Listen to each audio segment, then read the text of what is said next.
அலை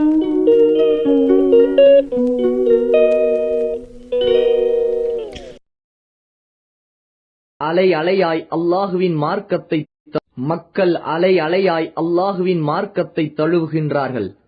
முஸ்லிம்களுக்கு மக்காவில் கிடைத்த வெற்றி மூளையை மழுங்கச் செய்த சிலை வணக்க கலாச்சாரத்தை வேரோடு களைந்துவிட்டது. இந்த வெற்றியால் பொய்யிலிருந்து மெய்யை, அசத்தியத்திலிருந்து சத்தியத்தை மக்கள் பிரித்து அறிந்து கொண்டார்கள். அவர்களின் சந்தேகங்கள் நீங்கின. எனவே இஸ்லாமை ஏற்றுக்கொள்ள விரைந்தார்கள். இந்த விஷயத்தை உறுதி செய்து கொள்ளும் ஒரு நிகழ்ச்சியை காண்போம். அம்ர் இப்னு சலமா ரலியல்லாஹு அன்ஹு கூறுகிறார், மக்கள் பயணிக்கும் பாதையை ஒட்டியுள்ள கிணற்றின் அருகில் நாங்கள் வசித்துக் கொண்டிருந்தோம். எங்களை கடந்து பயணிகள் செல்லும் போது அந்த மக்களின் செய்தி என்ன, இந்த மக்களின் செய்தி என்ன, அந்த மனிதன் யார், நபி என்று கூறும் அந்த ஆள் யார் என்று அவர்களிடம் விசாரிப்போம். அல்லாஹ் தன்னை தூதராக அனுப்பியிருக்கின்றான் என தன்னை பற்றி அவர் சொல்லிக் கொண்டிருப்பதாக மக்கள் பதில் கூறுவார்கள். அவர்கள் கூறும் கூற்றை என் அடிமனதில் பதிய வைத்து விடுவேன். அது நன்றாக படிந்துவிடும். அரபி மக்கள் தாங்கள் முஸ்லிமாவதற்கு மக்கா வெற்றியடைய வேண்டும் என எதிர்பார்த்திருந்தார்கள். அவர்களின் கூற்று என்னவென்றால், இந்த மனிதரையும் அவரது கூட்டத்தினரையும் அவரது போக்கில் விட்டு விடுங்கள். இவர் தமது கூட்டத்தாரை வெற்றி கண்டால் உண்மை நபியாவார். இவ்வாறு எண்ணம் கொண்டிருந்த அந்த மக்கள் நபி ஸல்லல்லாஹு அலைஹி வஸல்லம் மக்காவை வெற்றி கொண்டவுடன் இஸ்லாமை ஏற்றுக்கொள்ள விரைந்தார்கள். எனது தந்தை தனது சமுதாயத்திற்கு முன்னரே இஸ்லாமை ஏற்றுக்கொண்டார். பின்பு எங்களிடம் வந்து, இந்த நேரத்தில் இந்த தொழுகையை நிறைவேற்றுங்கள், இந்த நேரத்தில் இந்த தொழுகையை தொழுங்கள், நேரம் வந்துவிட்டால் உங்களில் ஒருவர் அதான் கூறட்டும், உங்களில் அதிகமாக குர்ஆனை மனனம் செய்தவர் இமாமாக நின்று தொழுகை நடத்தட்டும் என்று கூறினார். ஆதாரம் ஸஹீஹுல் புகாரி. மக்காவின் வெற்றி பல மாற்றங்களை நிகழ்த்தியது. இஸ்லாமுக்கு கண்ணியம் வழங்கி அரபியர்களை அதற்கு பணிய வைத்தது என்பதை மேற்கூறிய நிகழ்ச்சி நமக்கு தெளிவாக விளக்குகிறது. தபுக் போருக்கு பின் இந்த நிலை மேலும் முன்னேறியது. ஆகவேதான் ஹிஜ்ரி 9, 10 ஆகிய ஆண்டுகளில் மதீனாவை நோக்கி ஒன்றன் பின் ஒன்றாக குழுக்கள் வரத் தொடங்கின. மக்கள் அல்லாஹ்வின் மார்க்கத்தில் கூட்டம் கூட்டமாக நுழைந்தார்கள். மக்காவை மீட்கச் சென்ற போது நபி ஸல்லல்லாஹு அலைஹி வஸல்லம் அவர்களுடன் 10,000 வீரர்கள் இருந்தார்கள். ஆனால் மக்கா வெற்றிக்கு பின் தபுக் போருக்கு சென்ற போது நபி ஸல்லல்லாஹு அலைஹி வஸல்லம் அவர்களுடன் 30,000 வீரர்கள் இருந்தார்கள். தபுக் போர் முடிந்து நபி ஸல்லல்லாஹு அலைஹி வஸல்லம் ஹஜ்ஜுக்காக மக்கா பயணமான போது முஸ்லிம்களின் ஒரு கடலே அவர்களுடன் இருந்தது. அதாவது தஸ்பீஹ், தக்பீர், தஹ்லீல் முழக்கங்கள் விண்ணை முட்ட 1,00,000 அல்லது 1,40,000 நபித்தோழர்கள் நபி ஸல்லல்லாஹு அலைஹி வஸல்லம் அவர்களை புடைசூழ சென்றார்கள். குழுக்கள். வரலாற்று ஆசிரியர்கள் 70க்கும் மேற்பட்ட குழுக்கள் இக்காலகட்டத்தில் நபி ஸல்லல்லாஹு அலைஹி வஸல்லம் அவர்களை சந்தித்தன என குறிப்பிட்டுள்ளார்கள். எனினும் அவை அனைத்தையும் முழுவதுமாக இங்கு குறிப்பிடுவது முடியாத காரியம். அதனை விரிவாக கூறுவதில் பெரிய பலன் ஏதும் இல்லை என்பதால் அவற்றில் முக்கியமான குழுக்களின் விவரங்களை சுருக்கமாக காண்போம். பெரும்பாலான சமூகத்தார் மக்கா வெற்றிக்கு பின்புதான் நபி ஸல்லல்லாஹு அலைஹி வஸல்லம் அவர்களை சந்தித்தார்கள். என்றாலும் மக்கா வெற்றிக்கு முன்பும் குழுக்கள் நபி ஸல்லல்லாஹு அலைஹி வஸல்லம் அவர்களை சந்தித்துள்ளார்கள் என்பதை நினைவில் கொள்ள வேண்டும். 1. அப்துல் கைஸ் குழு. இக்குழுவினர் இரு பிரிவினராக நபி ஸல்லல்லாஹு அலைஹி வஸல்லம் அவர்களை சந்தித்துள்ளார்கள். ஒரு பிரிவினர் ஹிஜ்ரி 5 அல்லது அதற்கு முன்பு மதீனா வந்தனர். இவர்களில் முன்கீத் இப்னு ஹையான் என்பவர் வியாபார நிமித்தமாக மதீனா வந்து போய் கொண்டிருந்தார். நபி ஸல்லல்லாஹு அலைஹி வஸல்லம் மக்காவிலிருந்து மதீனா ஹிஜ்ரத் செய்த பின்பு வியாபார வேலையாக மதீனா வந்த முன்கீத் நபி ஸல்லல்லாஹு அலைஹி வஸல்லம் வருகையை அறிந்து அவர்களிடம் சென்று இஸ்லாமை தழுவினார். பின்னர் தமது சமூகத்தாருக்காக நபி ஸல்லல்லாஹு அலைஹி வஸல்லம் தந்த கடிதத்தை எடுத்துச் சென்று தன் சமூகத்தாரிடம் கொடுக்கவே அவர்களும் இஸ்லாமை ஏற்றுக்கொண்டார்கள். 13 அல்லது 14 பேர் கொண்ட ஒரு குழுவுடன் மகத்துவமிக்க மாதங்களின் ஒரு மாதத்தில் நபி ஸல்லல்லாஹு அலைஹி வஸல்லம் அவர்களிடம் வந்தார்கள். அப்பொழுது ஈமான் மற்றும் குடிபானங்கள் பற்றி விவரங்களை அறிந்து கொண்டு சென்றார்கள். இக்கூட்டத்தில் வயது முதிர்ந்த அஷ்ஹஜ் அஸ்ரி என்பவரை பார்த்து, உங்களிடம் 2 பண்புகள் இருக்கின்றன, அவற்றை அல்லாஹ் விரும்புகின்றான். 1 சகிப்புத்தன்மை, 2 நிதானம் என நபி ஸல்லல்லாஹு அலைஹி வஸல்லம் கூறினார்கள். 2வது குழு இக்காலகட்டத்தில் வந்தது. இதில் 40 பேர்கள் இருந்தார்கள். ஜாரூத் இப்னு அலா அப்தி என்ற கிறிஸ்தவரும் இருந்தார். இவரும் இஸ்லாமை ஏற்று சிறந்த முஸ்லிமாக திகழ்ந்தார். ஆதாரம் ஷரஹ் ஸஹீஹ் முஸ்லிம், ஃபத்ஹுல் பாரி. 2வது தௌஸ் குழுவினர். இவர்கள் ஹிஜ்ரி 7ஆம் ஆண்டு தொடக்கத்தில் மதீனா வந்த நேரத்தில் நபி ஸல்லல்லாஹு அலைஹி வஸல்லம் கைபர் போருக்கு சென்றிருந்தார்கள். நபி ஸல்லல்லாஹு அலைஹி வஸல்லம் மக்காவில் இருந்த போதே தௌஸ் சமூகத்தை சார்ந்த துஃபைல் இப்னு அம்ர் என்பவர் இஸ்லாமை ஏற்ற சம்பவத்தை முன்னரே கூறியிருக்கிறோம். இவர் மக்காவிலிருந்து சென்றபோது தனது சமூகத்தாரை இஸ்லாமிய மார்க்கத்தின் பக்கம் அழைத்தார். அவர்கள் ஏற்க தயங்கினார்கள். இதனால் கோபத்துடன் நபி ஸல்லல்லாஹு அலைஹி வஸல்லம் அவர்களிடம் திரும்பி வந்த இவர், அல்லாஹ்வின் தூதரே, தௌஸ் சமூகத்தாரை சபித்து விடுங்கள் என்று கூறினார். நபி ஸல்லல்லாஹு அலைஹி வஸல்லம், அல்லாஹ்வே, தௌஸ் சமூகத்தாருக்கு நேர் வழிகாட்டு என துஆ செய்தார்கள். தனது சமூகத்தாரிடம் திரும்பி வந்து மீண்டும் இஸ்லாமை பற்றி எடுத்துக் கூறவே அவர்களில் பெரும்பாலோர் இஸ்லாமை தழுவினார்கள். அதன் பின் அவர் 70-80 குடும்பங்களை அழைத்துக் கொண்டு மதீனா வந்தார். அப்போது நபி ஸல்லல்லாஹு அலைஹி வஸல்லம் அவர்கள் மதீனாவிலிருந்து கைபர் போருக்கு சென்றிருந்தார்கள். எனவே நபி அவர்களை சந்திக்க இவரும் கைபர் சென்று விட்டார். மூன்றாவது, ஃபர்வா இப்னு அம்ருடைய தூதர். ஃபர்வா மிகச்சிறந்த போர் தளபதியாக விளங்கினார். அவர் ரோம் நாட்டை சுற்றியுள்ள பகுதிகளில் வசித்த அரபியர்களுக்கு ஆளுநராக இருந்தார். அவரது முக்கிய தளம் மஆன் மற்றும் அதனை சுற்றியுள்ள ஷாம் நாட்டு பகுதிகளாகும். ஹிஜ்ரி 8 முக்தா போரில் முஸ்லிம்கள் ரோமர்களை எதிர்த்து துணிவுடன் போராடினார்கள். முஸ்லிம்களின் இந்த வீர தீரத்தையும் மன உறுதியையும் பார்த்து ஆச்சரியம் அடைந்து இஸ்லாமால் அவர் கவரப்பட்டார். தான் முஸ்லிமானதை தெரிவிப்பதற்காக ஒரு தூதரை அனுப்பினார். நபி ஸல்லல்லாஹு அலைஹி வஸல்லம் அவர்களுக்கு அன்பளிப்பாக ஒரு கோவேறு கழுதையையும் அனுப்பி வைத்தார். இவர் முஸ்லிமான செய்தி கேட்ட ரோமர்கள் அவரை சிறையில் அடைத்து துன்புறுத்தி, மார்க்கமா அல்லது மரணமா, ரெண்டில் ஒன்றை தேர்ந்தெடுத்துக்கொள் என்றார்கள். அவரோ மார்க்கத்தை தேர்ந்தெடுத்தார். பலஸ்தீனில் அஃப்ரா என்ற கிணற்றுக்கு அருகே ரோமர்கள் அவரை சிலுவையில் அறைந்து தலையை கொய்தார்கள். ஆதாரம் ஜாதுல் மஆத். நான்காவது, சுதா குழுவினர். ஹிஜ்ரி 8 ஜிஹ்ரானாவிலிருந்து ஹுனைன் போர் முடிந்து நபி ஸல்லல்லாஹு அலைஹி வஸல்லம் மதீனா திரும்பிய பின் இக்குழுவினர் வந்தார்கள். இதன் விவரம் என்னவென்றால், யமன் தேசத்தில் சுதா கிளையினர் வசிக்கும் பகுதிக்கு செல்லுமாறு நபி ஸல்லல்லாஹு அலைஹி வஸல்லம் 400 வீரர்களை அனுப்பினார்கள். இவர்கள் கனாத் பள்ளத்தாக்குடைய முற்பகுதியில் தங்கினார்கள். முஸ்லிம்களின் வருகையை அறிந்த சுதா சமூகத்தை சார்ந்த ஜியாத் இப்னு ஹாரிஸ் என்பவர் நபி ஸல்லல்லாஹு அலைஹி வஸல்லம் அவர்களிடம் விரைந்து வந்து, அல்லாஹ்வின் தூதரே, நான் எனக்கு பின்னால் இருக்கும் எனது சமூகத்தார் சார்பாக வந்துள்ளேன். நான் என் சமூகத்தாருக்கு பொறுப்பேற்றுக் கொள்கிறேன். தங்களுடைய படையை திரும்ப அழைத்துக் கொள்ளுங்கள் என்று கூறினார். நபி ஸல்லல்லாஹு அலைஹி வஸல்லம் தங்களது படையை திரும்ப அழைத்துக் கொண்டார்கள். ஜியாத் தமது சமூகத்தாரிடம் வந்து நபி அவர்களை சந்திப்பதற்கு ஆர்வமூட்டினார். அவர்களில் 15 நபர்கள் தயாராகி நபி அவர்களை சந்திக்க மதீனா வந்தார்கள். நபி ஸல்லல்லாஹு அலைஹி வஸல்லம் அந்த மக்களுக்கு இஸ்லாமை எடுத்துக் கூற அவர்களும் முஸ்லிமானார்கள். அதன் பின் தமது சமூகத்தாரிடம் வந்து இஸ்லாமிய அழைப்பு பணி மேற்கொண்டதால் அந்த மக்களில் பலர் முஸ்லிம்களாயினர். நபி ஸல்லல்லாஹு அலைஹி வஸல்லம் இறுதி ஹஜ்ஜுக்காக வந்தபோது அவர்களில் 100 பேர்கள் நபி ஸல்லல்லாஹு அலைஹி வஸல்லம் அவர்களுடன் கலந்து கொண்டார்கள். ஐந்தாவது, காப் இப்னு ஜுஹைர் வருகை. அரபியரின் பிரபலமான கவி குடும்பத்தில் பிறந்தவரான இவரும் புகழ்பெற்ற கவிஞராக திகழ்ந்தார். இவர் நபி ஸல்லல்லாஹு அலைஹி வஸல்லம் அவர்களை தன் கவிகள் மூலம் காயப்படுத்திக் கொண்டிருந்தார். நபி ஸல்லல்லாஹு அலைஹி வஸல்லம் ஹிஜ்ரி 8 தாயிஃப் போர் முடிந்து மதீனா திரும்பிய பின் காப் இப்னு ஜுஹைருக்கு அவரது சகோதரர் ஃபுஜைர் இப்னு ஜுஹைர் கடிதம் ஒன்று எழுதினார். அதில் தன்னை இகழ்ந்து கவிபாடி நோவினை தந்த பலரை மக்காவில் நபி ஸல்லல்லாஹு அலைஹி வஸல்லம் கொன்றுவிட்டார்கள். நபி அவர்களை இகழ்ந்து வந்த குறைஷிகளில் பலர் தப்பித்தோம் பிழைத்தோம் என பல இடங்களுக்கு வெருண்டோடினார்கள். உனக்கு உயிர் மேல் ஆசை இருந்தால் நபி அவர்களிடம் உடனே செல். மன்னிப்பு கோரி வருபவரை நபி ஸல்லல்லாஹு அலைஹி வஸல்லம் கொல்ல மாட்டார்கள். அவ்வாறு இல்லை என்றால் நீ பாதுகாப்பான இடத்திற்கு சென்றுவிடு என்று குறிப்பிட்டிருந்தார். இதற்கு காப் பதில் எழுத அதற்கு அவரது சகோதரர் பதில் தர இவ்வாறு கடித தொடர்பு இருந்து கொண்டிருந்தது.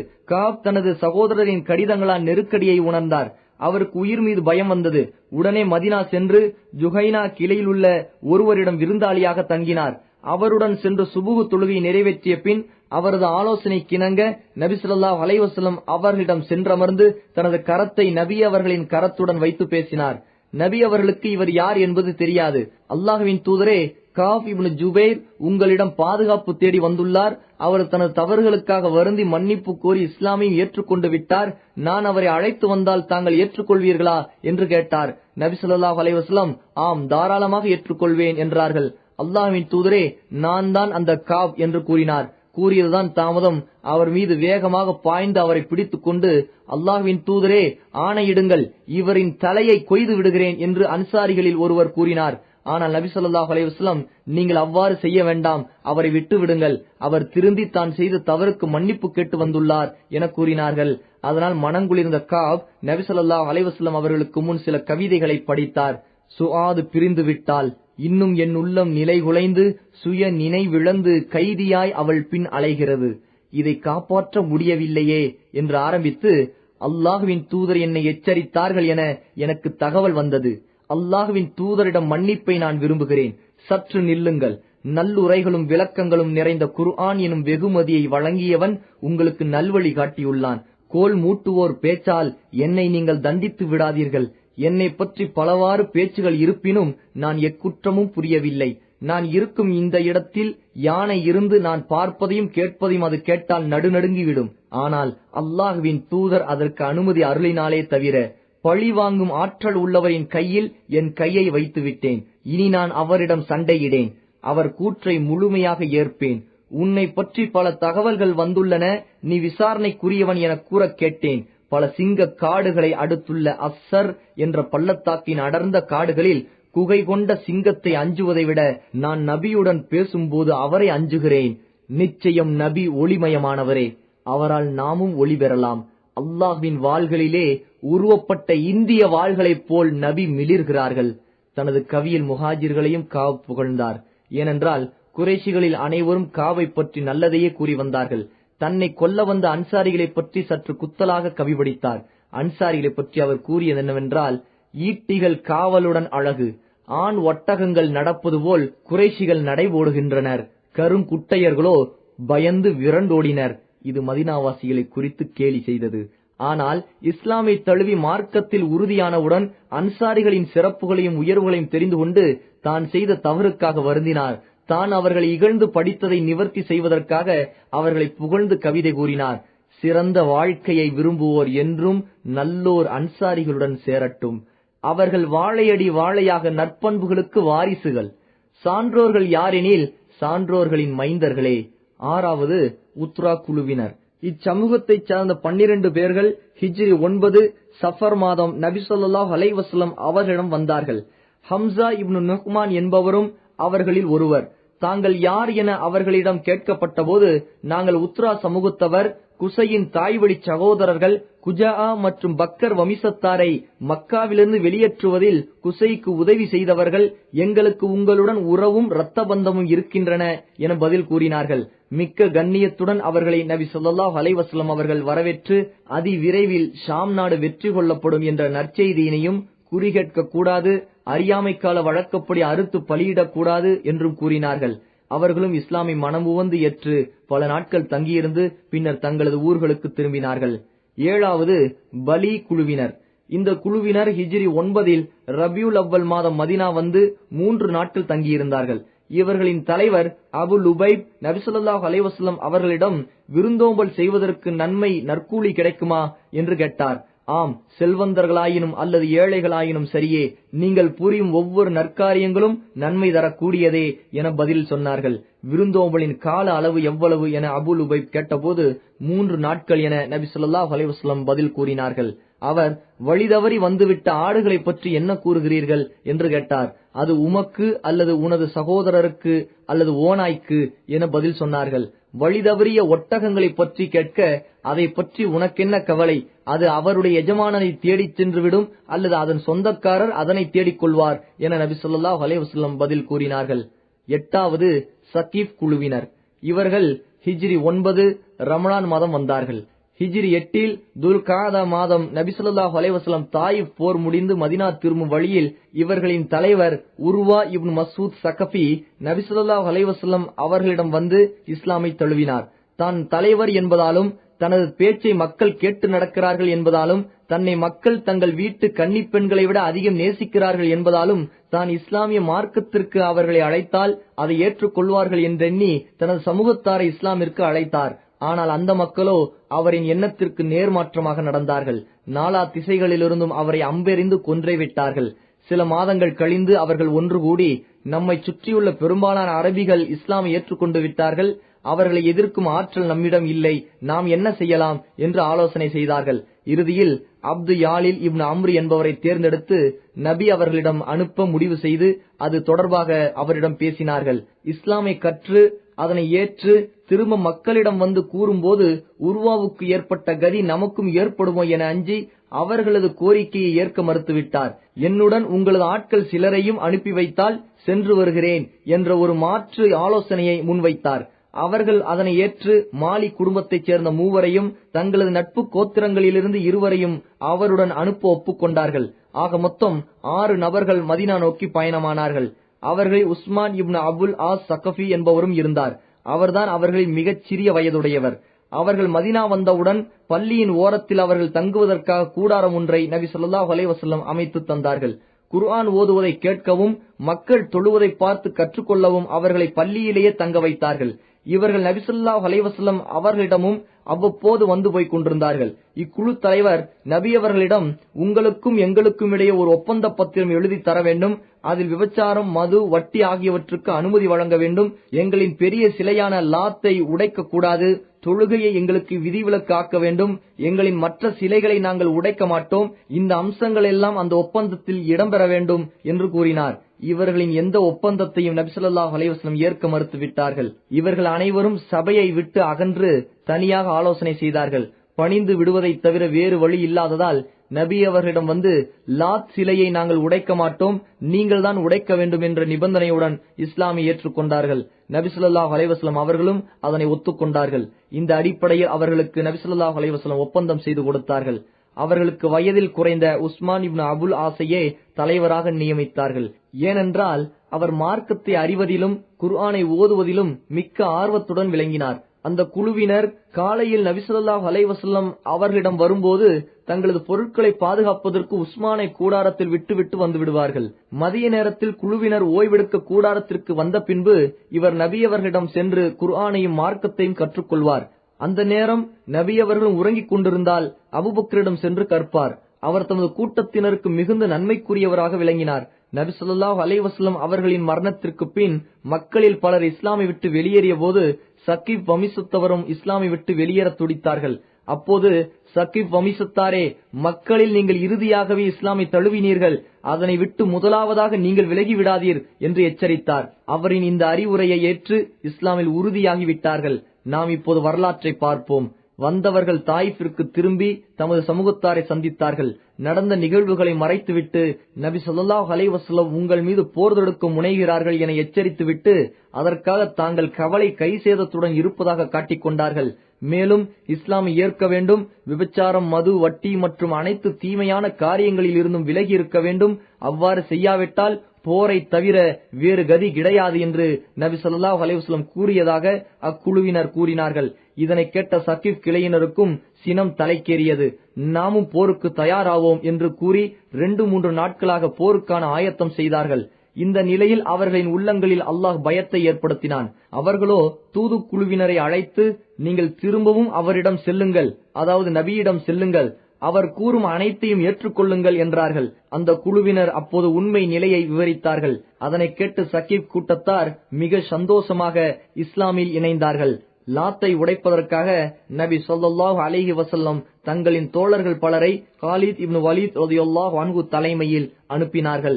இந்த குழுவில் இடம்பெற்ற முகீரா இப்னு ஷுஃபா ரலியல்லாஹு அன்ஹு ஒரு கோடரியை எடுத்துக்கொண்டு, நான் இப்பொழுது சகீப் கிளையினரால் உங்களை சிரிப்பில் ஆழ்த்துகிறேன் பாருங்கள் என்று கூறி லாத் சிலை இருந்த பீடத்தை இடித்துவிட்டு தானாக வேண்டுமென்றே கீழே விழுந்தார். அதை கண்ட கூட்டத்தார், அல்லாஹ் முகீராவை நாசமாக்கி விட்டான், எங்களது பெண் கடவுள் இறைவி முகீராவை கொன்று விட்டது என்று துடியாய் துடித்தார்கள். அதனை கேட்ட முகீரா வெகுண்டெழுந்து, அல்லாஹ் உங்களை நாசமாக்குவானாக, இது என்ன கல்லும் மண்ணும் சேர்ந்த கலவைதானே என்று எள்ளி நகையாடி லாத்தை உடைத்தெறிந்து அதன் மதில் மேல் ஏறினார்.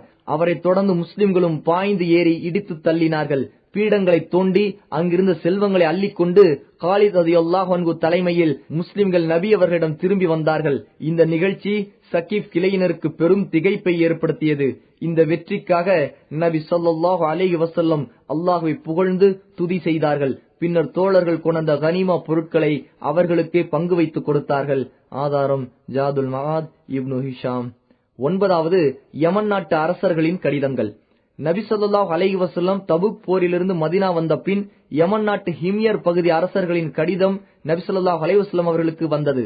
அந்த அரசர்களின் பெயர்கள் வருமாறு: 1 அல் ஹாரிஸ் இப்னு அப்துல் குலால், 2 நுஐம் இப்னு அப்து குலால், 3 நுக்மான், 4 கைலு தீரு ஐன், 5 ஹம்தான், 6 முஆஃபிர். இவர்கள் மாலிக் இப்னு முர்ரா ரஹாவியை நபி ஸல்லல்லாஹு அலைஹி வஸல்லம் அவர்களிடம் அனுப்பி, நாங்கள் இணை வைத்தலையும் இணை வைப்பவர்களையும் விட்டு விலகி இஸ்லாமை ஏற்றோம் என்று தெரிவித்தார்கள். நபி ஸல்லல்லாஹு அலைஹி வஸல்லம் அந்த அரசர்களின் இஸ்லாமிய வருகையை ஏற்றுக்கொண்டு அவர்களுக்கு கடிதம் எழுதினார்கள். அதில் முஸ்லிம்களின் சலுகைகள், அவர்களின் கடமைகள் முதலியவற்றை விவரித்தார்கள். ஒப்பந்தக்காரர்கள் ஜிஸ்யா வரியை முறையாக செலுத்தும் வரை அல்லாஹுடைய அவனது தூதருடைய பாதுகாவல் உண்டு என்றும் அதில் குறிப்பிட்டிருந்தார்கள். மேலும் முஆத் இப்னு ஜபல் ரலியல்லாஹு மரணிக்கும் வரை முஆத் ரலியல்லாஹு அன்ஹு யமனிலேயே தங்கிவிட்டார்கள். அபு மூசா அஷ்அரி ரலியல்லாஹு அன்ஹு நபி அவர்களுடன் இறுதி ஹஜ்ஜில் கலந்து கொண்டார்கள். 10வது ஹம்தான் குழுவினர். நபி ஸல்லல்லாஹு அலைஹி வஸல்லம் தபுக் போரிலிருந்து திரும்பிய பின்பு இக்குழுவினர் நபி ஸல்லல்லாஹு அலைஹி வஸல்லம் அவர்களிடம் வந்தார்கள். இவர்கள் கேட்டதை நபி அவர்கள் எழுதி கொடுத்தார்கள். அவர்களுக்கு மாலிக் இப்னு நமத் ரலியல்லாஹு அன்ஹு என்பவரை தலைவராக்கினார்கள். மேலும் ஹம்தான் கிளையினரில் யாரெல்லாம் முஸ்லிம் ஆவார்களோ அவர்களுக்கும் இவரையே பொறுப்பாளியாக்கினார்கள். ஹம்தான் கிளையில் முஸ்லிம் ஆகாதவர்களுக்கு இஸ்லாமிய அழைப்பு பணி செய்வதற்காக நபி ஸல்லல்லாஹு அலைஹி வஸல்லம் காலித் பின் வலீதை அனுப்பி வைத்தார்கள். அவருடைய 6 மாத உழைப்பில் ஒருவர் கூட முஸ்லிமாகவில்லை. இதை அறிந்த நபி ஸல்லல்லாஹு அலைஹி வஸல்லம் அலி இப்னு அபூ தாலிபை அந்த பணிக்காக அனுப்பி காலிதை திரும்ப அழைத்துக் கொண்டார்கள். மேலும் ஹம்தான் கிளையாருக்கு படித்து காண்பிப்பதற்காக கடிதம் ஒன்றை கொடுத்து அனுப்பினார்கள். அலி ரலியல்லாஹு அன்ஹு அந்த கடிதத்தை அவர்கள் முன்னிலையில் படித்து காட்டியே இஸ்லாமிய அழைப்பு பணி செய்தார்கள். அல்லாஹுவின் அருளால் அந்த மக்கள் அனைவரும் இஸ்லாமை ஏற்றுக்கொண்டார்கள். இந்த நற்செய்தியை நபி ஸல்லல்லாஹு அலைஹி வஸல்லம் அவர்களுக்கு அலி ரலியல்லாஹு அன்ஹு கடிதம் மூலம் தெரியப்படுத்தினார்கள். நபி ஸல்லல்லாஹு அலைஹி வஸல்லம் இந்த செய்தியை செவியேற்று சஜிதா செய்து பிறகு தலையை உயர்த்தி ஸலாமுன் அலா ஹம்தான், ஹம்தான் கிளையினருக்கு ஈடேற்றம் உண்டாகட்டும் என இருமுறை வேண்டினார்கள். 11வது ஃபஜாரா குழுவினர். நபி ஸல்லல்லாஹு அலைஹி வஸல்லம் தபூக்கிலிருந்து திரும்பிய பின் ஹிஜ்ரி 9 இவர்கள் வந்தார்கள். இந்த குழுவில் 10 பேர்கள் இடம்பெற்றிருந்தார்கள். அனைவரும் இஸ்லாமை ஏற்றே நபி ஸல்லல்லாஹு அலைஹி வஸல்லம் அவர்களிடம் வந்தார்கள். இவர்கள் தங்கள் ஊர் வறுமையால் வாடுகிறது, பஞ்சத்தால் நாங்கள் அவதிப்படுகிறோம் என்று நபி அவர்களிடம் முறையிட்டார்கள். அவர்கள் மீது மனமிறங்கி மிம்பரில் ஏறி 2 கரங்களையும் ஏந்தி மழைக்காக துஆ செய்தார்கள். அல்லாஹுவே, நீ படைத்த ஊர்களுக்கும் கால்நடைகளுக்கும் நீர் புகட்டு, உன் கருணையை அவர்களுக்கு அருள் புரி, வாடிப் போயிருக்கும் நீ படைத்த ஊரை உயிர்ப்பி. அல்லாஹுவே, எங்களை காப்பாற்றும் வளமிக்க செழுமைமிக்க விசாலமான அடர்த்தியான தாமதமின்றி உடனடியான இடையூறின்றி பலன் தரக்கூடிய மழையை எங்களுக்கு இறக்கி அருள். அல்லாஹுவே, அது கருணை பொழியும் மழையாக இருக்க வேண்டும்.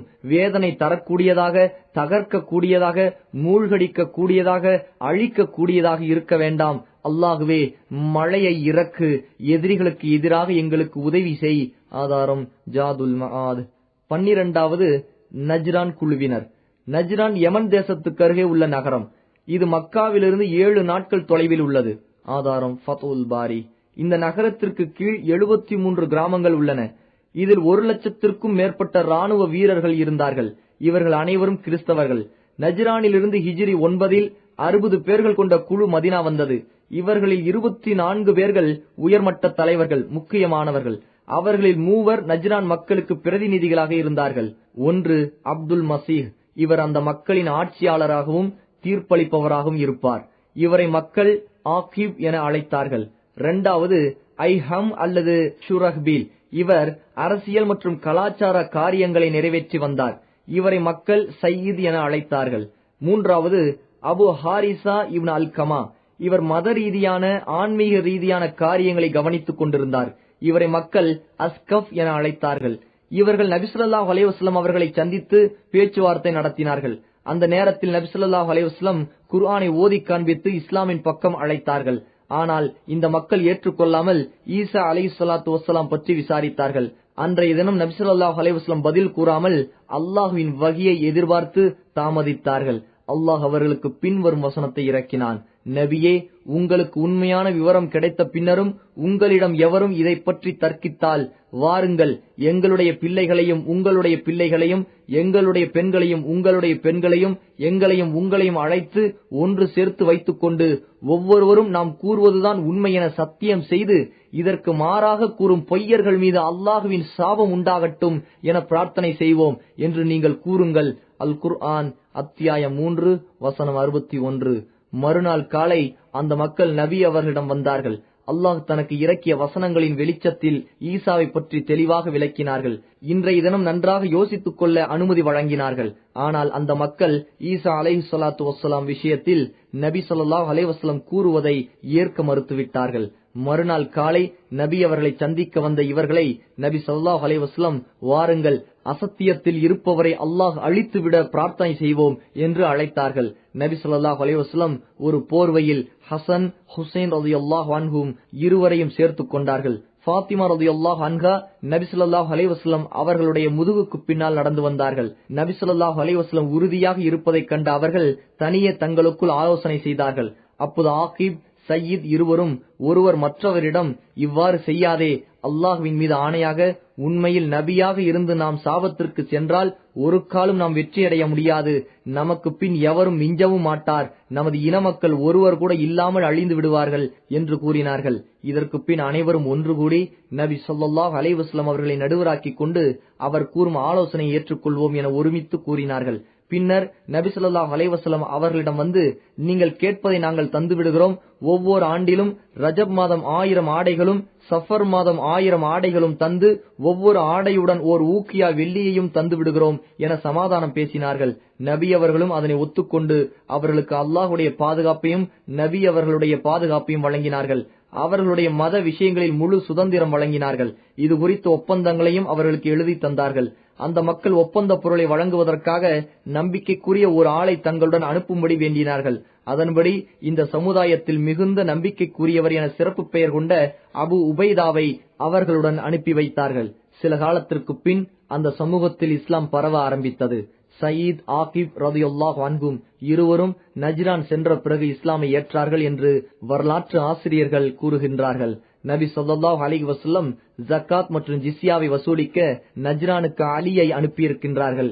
ஜக்காத் முஸ்லிம்களிடம் மட்டுமே வசூலிக்கப்படும் என்பதால் நஜ்ரானில் இஸ்லாம் பரவியுள்ளது என்பதை அறிய முடிகிறது. ஆதாரம் ஃபத்உல் பாரி, ஜாதுல் மஆத். 13வது பனு ஹனீஃபா குழுவினர். இக்கிளையைச் சேர்ந்த 17 நபர்கள் ஹிஜ்ரி 9ஆம் ஆண்டு நபி ஸல்லல்லாஹு அலைஹி வஸல்லம் அவர்களிடம் வந்தார்கள். இவர்களில் பொய்யன் முசைலமாவும் ஒருவன். இவனது முழு பெயர் முசைலமா இப்னு சுமாமா இப்னு கபீர் இப்னு ஹபீப் இப்னு ஹாரிஸ் என்பதாகும்.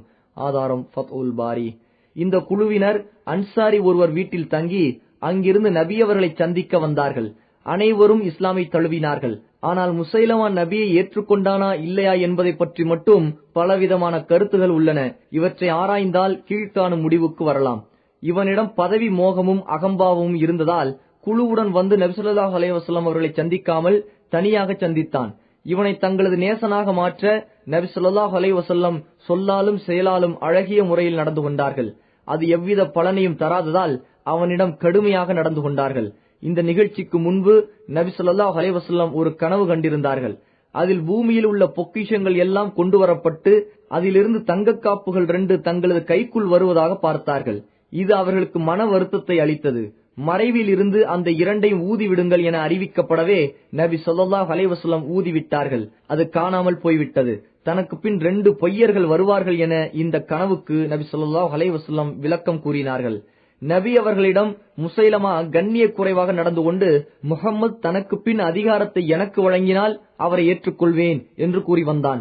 நபி ஸல்லல்லாஹு அலைஹி வஸல்லம் கரத்தில் ஒரு பேரித்த மர மட்டையுடன் அவன் இருந்த இடத்திற்கு சென்றார்கள். சாபித் இப்னு கைஸ் இப்னு ஷம்மாஸ் என்பவரும் நபி ஸல்லல்லாஹு அலைஹி வஸல்லம் அவர்களுடன் இருந்தார். நபி ஸல்லல்லாஹு அலைஹி வஸல்லம் முசைலமாவிடம் சிறிது நேரம் உரையாடினார்கள். அப்போது அவன், நீங்கள் விரும்பினால் இப்போது அதிகாரங்களை தங்களுக்கு விட்டு தருகிறோம், உங்களுக்கு பிறகு எல்லா அதிகாரங்களையும் எங்களுக்கு நீங்கள் வழங்கிட வேண்டும் என்றான். சின்ன மட்டை துண்டை கூட நீ கேட்டால் நான் தரமாட்டேன். உன் விஷயத்தில் அல்லாஹ்வின் கட்டளையை நீ மீறிவிட முடியாது. இதே நிலையில் நீ திரும்பினால் அல்லாஹ் உன்னை கொன்று விடுவான். எனக்கு கனவில் காட்டப்பட்டது நிச்சயமாக நீதான் என்று சத்தியமாக எண்ணுகிறேன். இதோ சாபித் என் சார்பாக உனக்கு பதில் தருவார் என கூறிவிட்டு நபி ஸல்லல்லாஹு அலைஹி வஸல்லம் திரும்பிவிட்டார்கள். ஆதாரம் ஸஹீஹுல் புகாரி, ஃபத்உல் பாரி.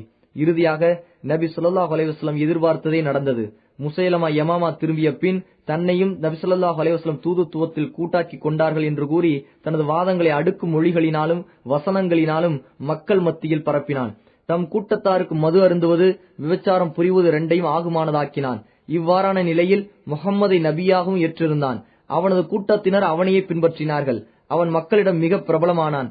மக்கள் அவனை ரஹ்மானுல் யமாமா, யமாமாவின் இறைவன் என்று பெயர் சுட்டி அழைத்தார்கள். நானும் உங்களுடன் அதிகாரத்தில் கூட்டாக இருக்கிறேன், அதிகாரம் எங்களுக்கு பாதி குறைஷிகளுக்கு பாதி என்று நபி ஸல்லல்லாஹு அலைஹி வஸல்லம் அவர்களுக்கு கடிதம் எழுதினான். அதற்கு, நிச்சயமாக இந்த பூமி அல்லாஹுக்கு சொந்தமானது, அவனது அடியார்களில் நாடியவர்களே அதற்கு வாரிசாக்குகிறான். நல்ல முடிவு இரையச்சம் உள்ளவர்களுக்குத்தான் என்று நபி ஸல்லல்லாஹு அலைஹி வஸல்லம் அவர்கள் மறுப்பு கடிதம் எழுதினார்கள். ஆதாரம் ஜாதுல் மஆத். இந்த நிகழ்ச்சிக்கு பின் நடந்ததை இப்னு மஸ்ஊத் ரலியல்லாஹு அன்ஹு விவரிக்கின்றார்கள்.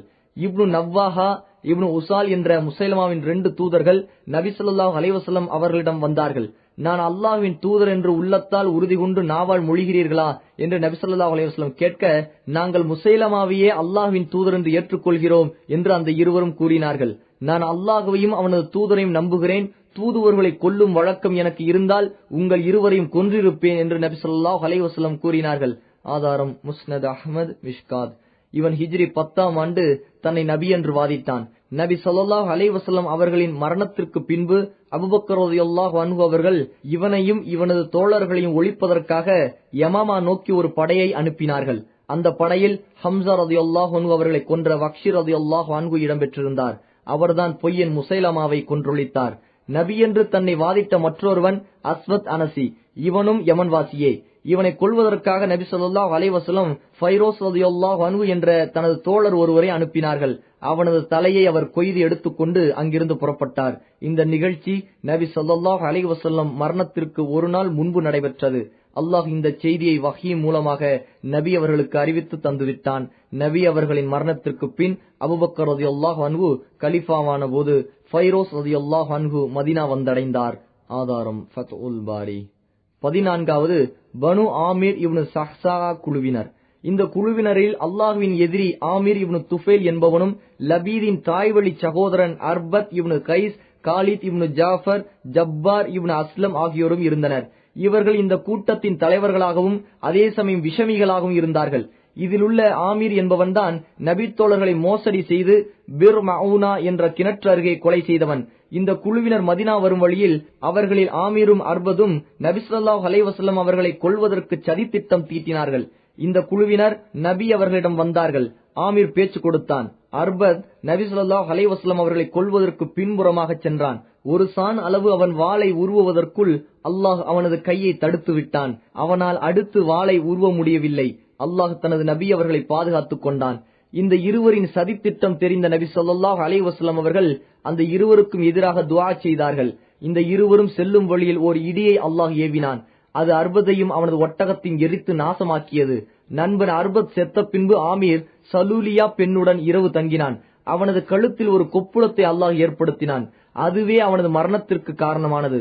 ஒட்டக கொப்புளமா, சலூலியா வீட்டில் மரணமா என ஓலமிட்டவனாக, வேண்டாம் வேண்டாம், என்னை இங்கிருந்து கிளப்புங்கள், எனது குதிரையை கொண்டு வாருங்கள் என்றான். மதீனாவிலிருந்து தனது ஊருக்கு குதிரையில் போய்க் கொண்டிருக்கும் போதே செத்து வீழ்ந்தான். இந்த நிகழ்ச்சி பற்றி சஹீஹுல் புகாரியில் வருவதாவது: ஆமீர் நபி ஸல்லல்லாஹு அலைஹி வஸல்லம் அவர்களிடம் வந்து, 3 விஷயங்களில் ஒன்றை நீங்கள் தேர்வு செய்து கொள்ளுங்கள். குடிசை வீடுகளில் உள்ளவர்கள் உங்களுக்கு, மாடி வீடுகளில் உள்ளவர்கள் எனக்கு. அதாவது ஏழைகளை நீங்கள் ஆதிக்கம் செலுத்தலாம், பணக்காரர்களை நான் ஆதிக்கம் செலுத்துவேன், அல்லது உங்களுக்கு பின் நானே ஆளுநராக இருப்பேன், அல்லது 1000 ஆண் குதிரை 1000 பெண் குதிரைகளில் கத்பான் கிளையனரை அழைத்து வந்து உன்னிடம் போர் புரிவேன். அவன் இவ்வாறு கூறிவிட்டு திரும்பும் வழியில் ஒரு பெண்ணின் வீட்டில் தங்கியிருந்த போது அம்மை நோயால் தாக்கப்பட்டு, ஒட்டக கொப்புளமா, இன்னவள் வீட்டில் மரணமா என்று அலறினான். பிறகு தனது குதிரையை வரவழைத்து அதில் ஏறி வாகனித்து செல்லும் போது செத்து மடிந்தான். 15வது துஜீப் குழுவினர். இந்த குழுவினர் ஜக்காத் பொருட்களை தங்களில் உள்ள ஏழை எளியவர்களுக்கு பங்கிட்டு வழங்கிய பின்பு மீதமானதை எடுத்துக்கொண்டு நபி ஸல்லல்லாஹு அலைஹி வஸல்லம் அவர்களிடம் வந்தார்கள். நபி அவர்களிடம் தங்கி குர்ஆனையும் மார்க்க கல்வியையும் கற்றார்கள். மேலும் பல விஷயங்கள் குறித்து கேட்டார்கள். நபி அவர்கள் அவற்றை அவர்களுக்கு எழுதி கொடுக்கும்படி தோழர்களிடம் சொன்னார்கள். நீண்ட நாட்கள் தங்கியிருக்க முடியாமல் திரும்பிச் செல்ல அனுமதி கேட்டார்கள். அவர்கள் புறப்படும் போது அவர்களில் உள்ள அடிமை நபி ஸல்லல்லாஹு அலைஹி வஸல்லம் அவர்களிடம் வந்து, அல்லாஹுவின் தூதரே, அல்லாஹ் என்னை மன்னித்து என் மீது கருணை காட்டி உள்ளத்தால் சீமானாக்க வேண்டும் என்று எனக்காக அல்லாஹ்விடம் நீங்கள் துஆ கேட்குமாறு கோருவதற்காகவே நான் இங்கு வந்தேன் என்றார். நபி ஸல்லல்லாஹு அலைஹி வஸல்லம் அவர்களும் அவ்வாறே அவருக்கு துஆ செய்தார்கள். அல்லாஹ் தனது தூதரின் துஆவை, பிரார்த்தனையை அப்படியே ஏற்றுக்கொண்டான். நபி அவர்களின் மரணத்திற்கு பின் குழப்பங்கள் அதிகமாகி மக்கள் மார்க்கத்தை விட்டு மதம் மாறும் அபாயம் ஏற்பட்ட போது இவரும் இஸ்லாமில் உறுதியாக இருந்து தமது கூட்டத்தாருக்கு இவர் வழங்கிய அறிவுரையால் அவர்களும் இஸ்லாமில் நிலையாக இருந்தார்கள். இவர் தனது கூட்டத்தாரிலேயே மிக அதிகமாக போதுமென்ற குணம் கொண்டிருந்தார். இந்த குழுவினர் ஹஜ்ஜத்துல் விதாவில் ஹிஜ்ரி 10 நபி அவர்களின் இறுதி ஹஜ்ஜில் 2ஆம் முறையாக நபி ஸல்லல்லாஹு அலைஹி வஸல்லம் அவர்களை சந்தித்தார்கள். 16வது தை குழுவினர். இந்த குழுவில் ஸைத் அல் கைல் என்பவரும் இருந்தார். இந்த குழுவினர் வந்தபோது நபி ஸல்லல்லாஹு அலைஹி வஸல்லம் அவர்கள் இஸ்லாமிய மார்க்கத்தை அழகிய முறையில் எடுத்துக் கூற அனைவரும் முஸ்லிமானார்கள். ஒருவரை பற்றி என்னிடம் உயர்வாக பேசப்படும், ஆனால் அவர் என்னை நேரடியாக காணும் போது பேசப்பட்டதை விட குறைவாகவே அவரை பார்த்திருக்கிறேன். எனினும் ஸைதை பற்றி என்னிடம் உயர்வாக பேசப்பட்டது என்றாலும் ஸைதை நேரடியாக காணும் போது அவரை பற்றி கூறப்பட்டது எனக்கு குறைவாகவே பட்டது. எனவே ஸைத் அல் கைர், சிறந்த ஸைத் என நான் பெயரிடுகிறேன் என நபி ஸல்லல்லாஹு அலைஹி வஸல்லம் அவர்கள் கூறினார்கள். இவ்வாறு பல குழுக்கள் மதீனா வந்து நபி ஸல்லல்லாஹு அலைஹி வஸல்லம் அவர்களை சந்தித்து சென்றுள்ளார்கள். வரலாற்றாசிரியர்கள் நபி ஸல்லல்லாஹு அலைஹி வஸல்லம் அவர்களை சந்தித்த பல குழுக்களை குறிப்பிட்டுள்ளார்கள். அந்த குழுக்களின் பெயர்களை மட்டும் இங்கு குறிப்பிடுவோம். 1 யமன் நாட்டு குழுக்கள், 2 அஜ்த், 3 பனு சஅத் ஹுதைம், 4 பனு ஆமிர், 5 பனு அசத், 6 பஹ்ரா, 7 கௌலான், 8 முஹாரிப், 9 பனு ஹாரிஸ் இப்னு கஅப், 10 காமித், 11 பனுல் முன்தஃபிக், 12 சலாமான், 13 பனு அப்ஸ், 14 முஜைனா, 15 முராத், 16 ஜுபைத், 17 கிந்தா, 18 து முர்ரா, 19 கஸ்ஸான், 20 பனு ஈஷ், 21 நகா. இந்த குழுவினர் ஹிஜ்ரி 11 முஹர்ரம் மாதம் நடுவில் வந்தார்கள். இவர்கள் இருந்தார்கள். இதுவே நபி ஸல்லல்லாஹு அலைஹி வஸல்லம் அவர்களை சந்தித்த குழுக்களில் இறுதியான குழுவாகும். மேற்கூறிய குழுக்களில் பெரும்பாலானவை ஹிஜ்ரி 9, 10 வந்தவை. சில குழுக்கள் மட்டும் 11 வந்தன. இவ்வாறு பல குழுக்கள் அதிகம் மதீனா நோக்கி வருகை தந்தன. இஸ்லாமிய அழைப்பு பணி பெற்ற வெற்றியையும் இஸ்லாம் அரபிய தீபகற்பத்தில் முழுமையான முறையில் வேரூன்றி விட்டதையும் அரபிகள் மதீனாவை உயர்ந்த பார்வையில் பார்த்தனர் என்பதை சுட்டிக்காட்டுகிறது. இஸ்லாமுக்கு முன் பணிந்து போவதை தவிர வேறு வழி இல்லை என்று அவர்கள் அறிந்து கொண்டார்கள். சுருக்கமாக சொன்னால் முழு அரபிய தீபகற்பத்திற்கும் மதீனாவே தலைநகரமாக மாறியது. அதனை புறக்கணிக்க முடியாத சூழ்நிலை உண்டானது. இவ்வாறெல்லாம் இருந்தும் புதிதாக இஸ்லாமை ஏற்ற அனைவரின் உள்ளங்களிலும் மார்க்கம் உறுதி பெற்றிருந்தது என நாம் கூற முடியாது. காரணம், புதிதாக இஸ்லாமை தழுவியவர்களில் பெரும்பாலோர் முரட்டு குணம் கொண்ட கிராமவாசிகளாக இருந்தார்கள். இவர்கள் இஸ்லாமை ஏற்றது தங்களது தலைவர்கள் முஸ்லீமாகிவிட்டார்கள் என்ற காரணத்தினால்தான். இவர்கள் முஸ்லீமாக மாறிய பின்பும் கொள்ளையடிப்பது போன்ற குற்றச் செயல்களிலிருந்து முழுமையாக விடுபடவில்லை. இஸ்லாமிய அறிவுரைகள் மூலம் சீராக வேண்டிய அளவு அவர்கள் தங்களை சீர் செய்து கொள்ளவில்லை. எனவே இவர்களில் சிலரை பற்றி அல்லாஹ் கூறுகிறான், நிராகரிப்பிலும் வஞ்சகத்திலும் கிராமத்து அரபிகள் மிக கொடியவர்கள். அன்றி அல்லாஹ் தன் தூதர் மீது அருளியிருக்கும் வரம்புகளை அறிந்து கொள்ளவும் வசதியற்றவர்கள். அல்லாஹ் அனைத்தையும் நன்கறிந்தவனாகவும் மிக்க ஞானமுடையவனாகவும் இருக்கின்றான். கல்வி ஞானமற்ற கிராமத்து அரபிகளிடம் பலர் இருக்கின்றார்கள். அவர்கள் தர்மத்திற்காக செய்யும் செலவை நஷ்டம் என்று கருதி நீங்கள் காலச்சக்கரத்தில் சிக்கி கஷ்டத்திற்குள்ளாகி விடுவதை எதிர்பார்க்கின்றார்கள். எனினும் அவர்கள் தலை மீதுதான் வேதனையின் சக்கரம் சுற்றி கொண்டிருக்கிறது. அல்லாஹ் செவியுறுபவனாகவும் நன்கு அறிந்தவனாகவும் இருக்கின்றான். அல் குர்ஆன் அத்தியாயம் 9 வசனங்கள் 97, 98. மற்றும் சிலரை அல்லாஹ் புகழவும் செய்கின்றான். அல்லாஹுவையும் இறுதி நாளையும் நம்பிக்கை கொண்ட நாட்டுப்புறத்து அரபிகளில் பலர் இருக்கின்றார்கள். அவர்கள் தாங்கள் செய்யும் தானங்களை அல்லாஹுவிடம் தங்களை நெருக்கமாக்கி வைக்கும் வணக்கங்களாகவும் அவனுடைய தூதரின் பிரார்த்தனைகளுக்கு வழியாகவும் எடுத்துக் கொள்கின்றார்கள். நிச்சயமாக அது அவர்களை அல்லாஹுக்கு சமீபமாக்கும் என்பதை நீங்கள் அறிந்து கொள்ளுங்கள். அல்லாஹ் அவர்களை அதி சீக்கிரத்தில் தன் அன்பிலும் புகுத்துவான். நிச்சயமாக அல்லாஹ் பிழை பொறுத்து கிருபை செய்பவனாக இருக்கின்றான். அல் குர்ஆன் அத்தியாயம் 9 வசனம் 99. மறுபுறம் மக்காவாசிகள், மதீனாவாசிகள், சகீப் கிளையினர், யமன், பஹ்ரைனில் இருந்த பெரும்பாலானவர்கள் மார்க்கத்தில் உறுதி வாய்ந்தவர்களாக திகழ்ந்தார்கள். மூத்த நபித்தோழர்களும் சிறந்த முஸ்லிம்களும் இதில் உள்ளவர்களே. ஆதாரம் சஹீஹுல் புகாரி, இப்னு ஹிஷாம்.